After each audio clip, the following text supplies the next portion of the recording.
Welcome to the Workamper Show, brought to you by Workamper.com. This podcast helps you discover how to finance your RV travel dreams. Each one of our episodes will introduce you to people who are already living the RV lifestyle or to work camping opportunities all around the U.S. You'll also learn how to hit the road the right way and make the most of every opportunity.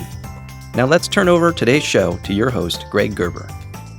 Today we head to the shores of beautiful northern Michigan to learn about a work camping opportunity at a family-oriented RV park and campground just 6 miles from Traverse City. Today's episode is sponsored by Workamper News, much more than just a job listing website. When you put the tools of this professional service into action, you'll find out just how easy it can be to turn your work camping dreams into reality. A Workamper membership opens the door to a one-stop shop for all things work camping. Being the original resource for work camping, you'll find the largest number of job listings, be able to connect with the community of work campers, and view resources compiled by experts who've been enjoying the RV lifestyle for many years. If you're serious about leading a successful and enjoyable work camping lifestyle, then membership is for you. Join today at www.workamper.com. Embark on new adventures today with support of Workamper News behind you. Now in its 6th decade of operation, Holiday RV Park sits on 200 acres of wooded land and offers more than 220 full hookup sites with 50 amp service. Today I have the pleasure of interviewing General Manager Dennis Tierney. The park boasts of its own private beach, boat launch, and a rental fleet of kayaks, canoes, and paddleboards. That makes Holiday RV Park a perfect base camp for guests eager to explore nearby gems like Sleeping Bear Dunes National Lakeshore, wine country, and the vibrant downtown Traverse City area. In addition to its natural beauty, the park also hosts regular events like weekly live music, food trucks on summer weekends, and even early Halloween celebrations in the fall. Whether you're into hiking, biking, floating down rivers, or simply enjoying small-town charm, Holiday RV Park offers a scenic and active environment that guests and work campers love. To tell us more about his park and how to work there, please welcome General Manager Dennis Tierney to the show. Thanks for joining me today, Dennis. I really appreciate it. How long has Holiday RV Park and Campground been in operation? Since 1973. We just celebrated our 50th anniversary here in 2023. Have you been involved the whole time? No, I took over as general manager of the park in 2020. So this will be my 6th season with the park. Oh my, you took it over in the height of COVID. That must have been a challenge. You know what? It had its challenges, but it was a lot of fun, and it's been great since. Yeah, it was okay. All in all, wrote a manual about COVID that I knew nothing about. But yeah, now that sits in the back drawer somewhere now.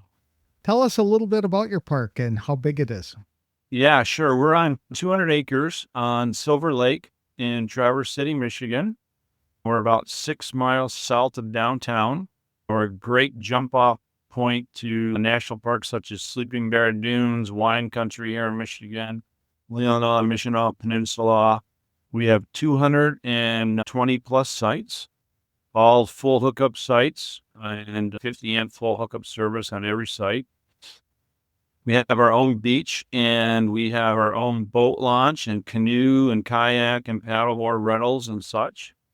Pavilion for our guests to use, and just a great spot in northern Michigan to enjoy summer. And Traverse City is a fun place to visit. There's lots of activities going on up there. Absolutely. Right now, Cherry Festival, the annual Cherry Festival kicks off this week with the Thunderbirds doing a display.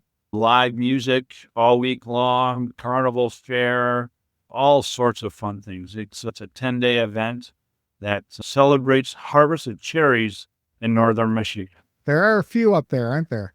Yes, there are. Lots of cherries, apples, and pears for sure. How many work campers are you looking for every year?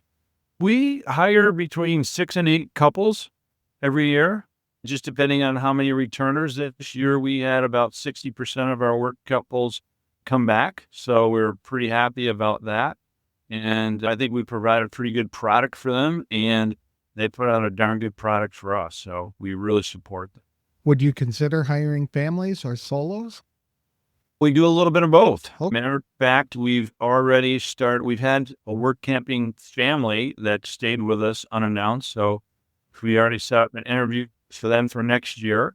Mom, dad, and brother and two sisters. We just had a work camper couple that had left after 3 seasons. And with their oldest just turned 16 and their youngest was 12. Yeah, absolutely. We have one family here that has a young fella age 14. So yeah, we're definitely open to that. Wonderful. What kind of jobs do the work campers do for you? Just basic, right? I think they're basic, but there's really 3 categories that we hire for: the office staff, grounds, and then our cleaning team. So we try to accommodate each couple on what they would like to do until we have filled those positions, and then we have to pigeonhole what we hire for. Okay. Do the couple or the work campers, are they cross-trained to do all the positions, or do you hire them to do specific things? Great question. We find that they're pretty willing to do whatever is really needed. So yes, we do some cross training. We first, let's say a couple, very stereotypic, that a couple with the wife, and I hate to say it that way, would like to work in the office, and the gentleman would like to work in the fields, so to speak, right? So we'll accommodate that until we need just specifically field or office or clean team. Then we'll hire directly for that. Okay. Are these seasonal or year-round opportunities? We here at Holiday RV Park and Campground, we're here from about April 15th through the end of October. Very good. So you are celebrating Halloween and then calling it a year. We do, and we do Halloween early. We take advantage of it still being nice out. So our Halloween weekends in the park are the last weekend in September and the first weekend in October. And then we get the leaf peepers or the color changers or whatever. It's very interesting because once school starts after Labor Day, our demographics changes 100%. We're getting the retired camper guest and here specifically for the end of season wine tour and the leaves, the color change. That would be pretty up there at that time of year. How many hours a week do the work campers typically put in? Great question. One of the things that I think that we do very well is that, and our work camper couples work the same days together, same shift. So a shift is typically 9 to 5, 4 days a week with the same 3 days off every week. 3 days. So that's your schedule. When we put out your schedule for starting April, when you get here, hopefully it'll be the same schedule all the way through the season. That would be helpful in planning. It really is. And it's for daily planning and scheduling, and that it makes it typically a schedule will be Sunday through Wednesday and Wednesday through Saturday. So everybody gets a little weekend on that. We bulk up on Wednesdays is when we do our deep cleans at our bathrooms. We just not one person's doing it all the time. And it's our big mowing day. So we have everybody here on those. The office gets a little crowded, but we have some of the ladies that like to come out and do the flower beds and that. So it works out real well. Got to pray there's no rain on Wednesday then, huh? Yeah, then we go to Thursday and we scramble. Are the work campers compensated? Are they paid for these positions? Yeah, all hours worked. When we first started the work camper program, we were at $10 an hour. Now we've moved up with our competition. So our first season work camper starts at 13. Our returners are at 15. So that's all hours worked. It includes a site, includes your electricity, propane, firewood, and a discount out in the store. And then we also provide everybody with work shirts and that. The ladies get whoever nice button-down collars or collared golf shirts for the office, and sweatshirts, long sleeve and short sleeve tees and that for the field workers and our clean team. What kind of traits and qualifications are you looking for in your work campers? I've stole your ideas right off of your work site. My wife and I are full-time RVers also, so we work camped at the big conglomerates, Cal-Am, to the mom and pop, to mid-regional places, Sun RV resorts. So we've been around a little bit, so we've taken ideas from all that. But how do we do the interview process? typically send in a resume, give us a great picture, send us a picture of your rig, send us what you want to do, right? If you're a first-time work camper, your experience, that kind of thing. It's interesting because everybody seems to want to go to a national park, amusement park. I want to go to Hershey, Pennsylvania. I want to go. So you get that copy right that you have pre-set up on your template. So you phase through that. And then we'll look at all the ads. My office manager and our maintenance manager, the three of us, look at them together. And then we start out. After the three of us get an idea, we send out Google invites and we set up a half-hour block to go through our stick, telling about Traverse City, about Holiday Park, about the benefits that we offer. The question like you asked, wages, sites, all that are very important to everybody. So, Are you looking for any particular skills that the work campers should put up? it's always helpful to see someone that has, to say, camp spot, RMS, whatever, and that real life skills, I think, are more important. And I think we can teach how to use our reservation system. I can teach you how to use a zero-turn mower, right, or how to pick up garbage. Those are all soft skills. But I think that hard skill of guest services, and I think that's our emphasis in our interviews, is the guest service part. What do you look for was one of our questions for our work campers. When you book a reservation, when you go on vacation, what are your expectations when you pull into the front of the park? What are your expectations when you get to the site? Because those are what we want you to give to our guests, present to our guests. That's a good idea. A good way to do that. Are you looking for any special skills for specific projects that you might have on the book? Sometimes if we're going to, we've had some gentlemen and we're carpenters. We've had people that are electricians. So then when we find that skill set, then maybe we'll build a project around them instead of the project.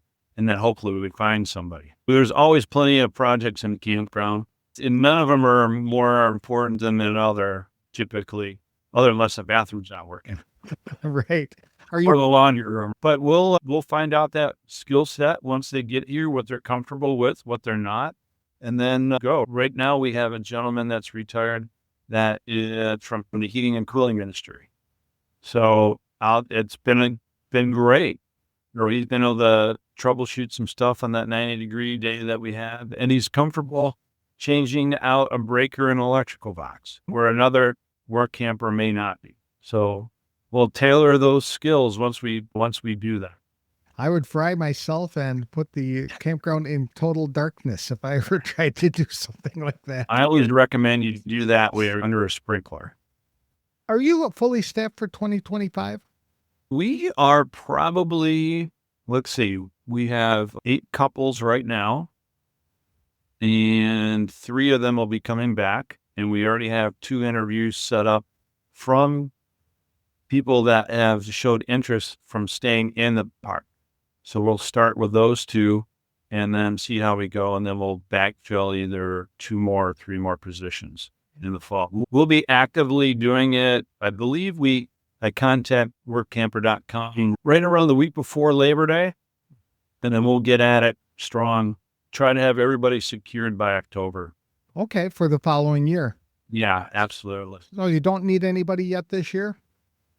Oh, Nope. You're good for this year? Okay. Yeah, we're solid, but thank you for asking. What could a work camper do to really stand out if they wanted to come work for Holiday RV Park?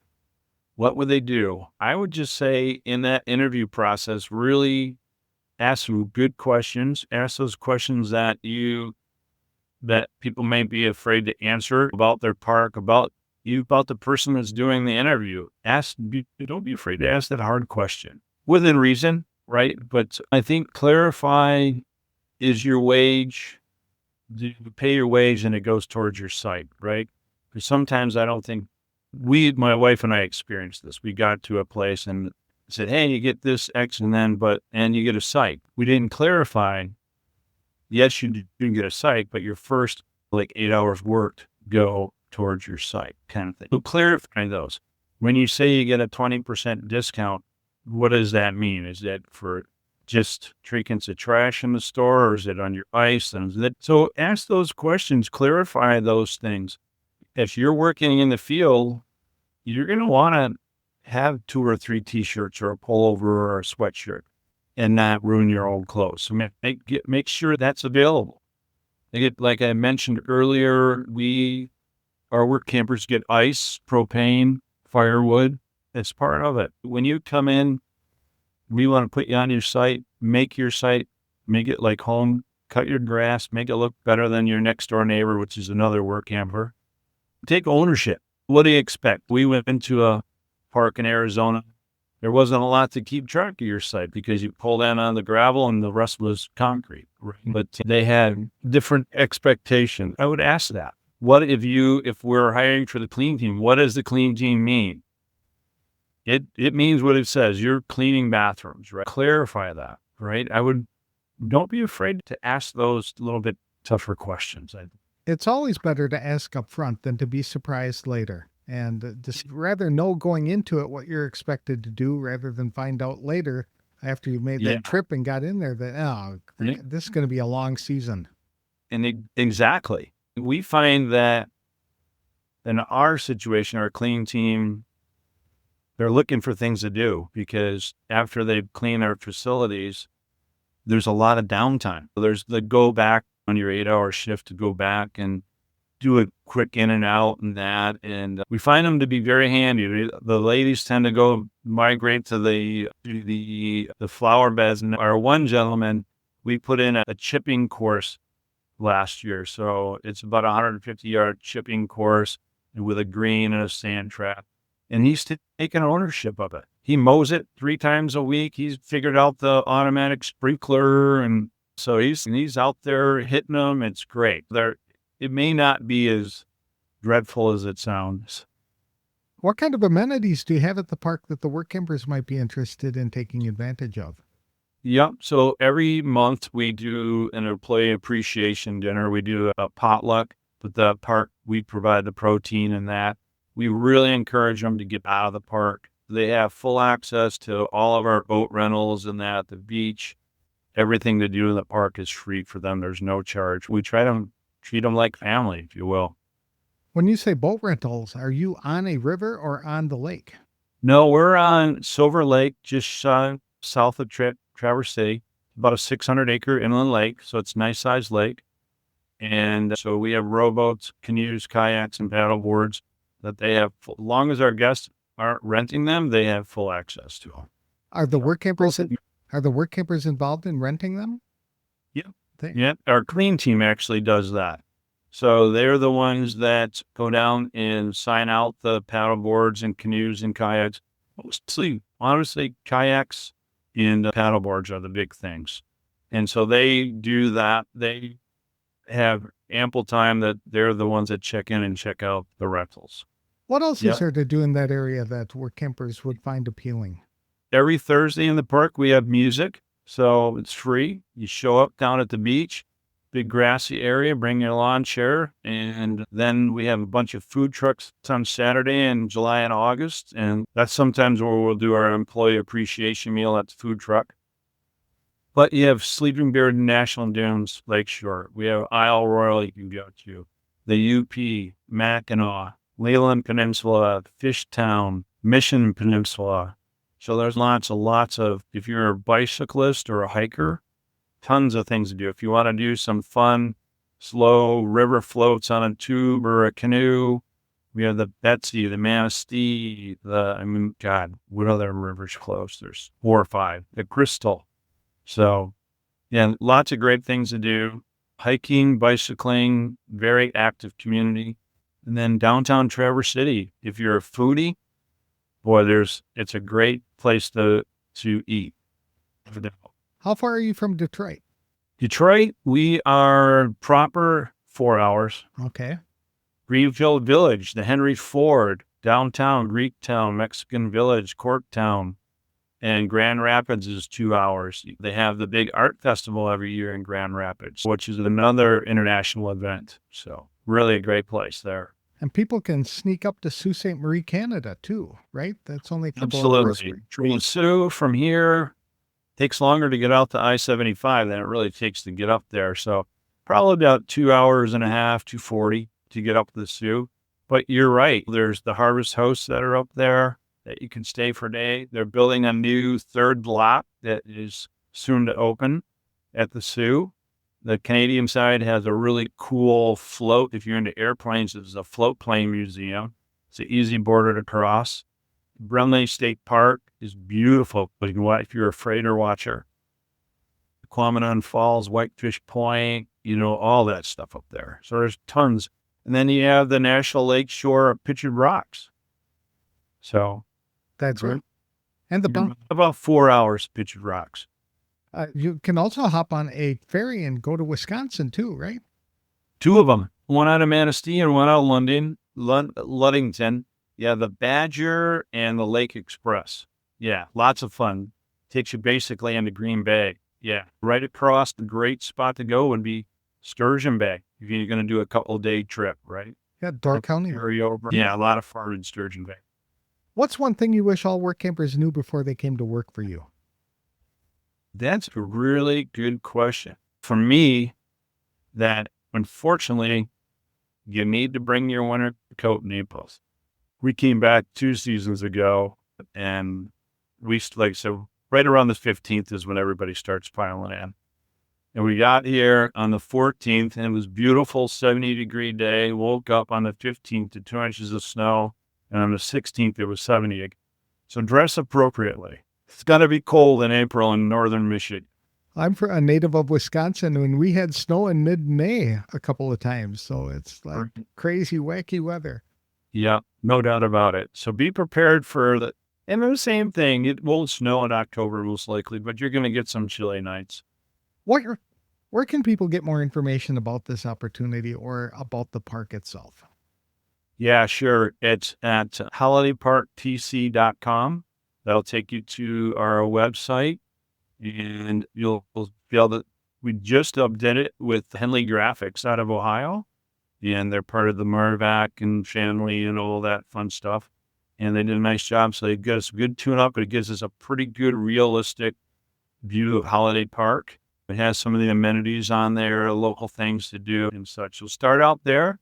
You can contact us at info@holidayparktc.com, or if you got specific questions, Dennis@holidayparktc.com. I'd be glad to field any questions. And TC stands for Traverse City. So Traverse City. Very good. Now confuse us with the KOA brand holidays. Exactly. I think we might have been before that. Thank you very much for sharing this opportunity with us. I really appreciate it.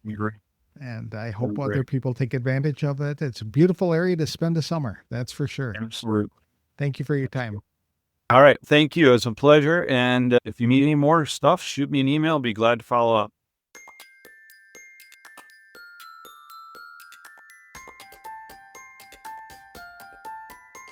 If you're looking for a work camping job in a location packed with outdoor adventure, cultural attraction, and scenic beauty, Holiday RV Park in Traverse City, Michigan might be the perfect fit. Dennis Tierney, the park's general manager, hires between 6 and 8 work camper couples every year, although solo travelers and families are also welcome. The season typically runs from mid-April through the end of October. Work camper couples generally work 4 days a week on the same shift and get the same 3 days off together, giving them consistent schedules to enjoy the region. There are 3 main job categories for work campers: office staff, grounds crew, and the clean team. Work campers are often cross-trained, and Dennis and his team work hard to match assignments with each person's preferences and strengths. Everyone is paid for every hour worked, starting at $13 per hour for first-year workers and $15 for returnees. The compensation includes a full hookup RV site, electric, propane, firewood, discounts at the store, and even work shirts. What sets Holiday RV Park apart is the sense of community. There are monthly employee appreciation dinners, potlucks, and opportunities to use all the park amenities, including beach access and watercraft, at no extra cost. Work campers are encouraged to explore the area, from hiking and river floats to dining in Traverse City's acclaimed restaurants. Some even help maintain fun projects like the park's new chipping golf course. If you're interested in joining the team, start by visiting www.holidayparktc.com to learn more. You can email general inquiries to info@holidayparktc.com or reach Dennis directly at dennis@holidayparktc.com. Interviews typically begin in early fall, with hiring completed by October for the next season. Today's episode was brought to you by the featured employers at Workamper.com. These Workamper employers have taken the extra step to share some photos and detailed information about their Workamper programs with you, so check them out today. Opportunities exist for solos, couples, and families, whether they are full-time, part-time, seasonal, or even long-term jobs. Some are income opportunities, and others involve volunteering at locations throughout the United States. Go to www.workamper.com/FE to meet the featured employers today. If you're an employer seeking to hire Workampers, then you can learn how to benefit from year-round recruiting by becoming a featured employer. Visit www.workamper.com/FE details. That's all for this week's show. Next time I'll be speaking with another employer with a great opportunity in sunny California. I'll have more details on the next episode of The Workamper Show. Thank you for listening, and if you like these interviews, please consider leaving a review wherever you download the episodes.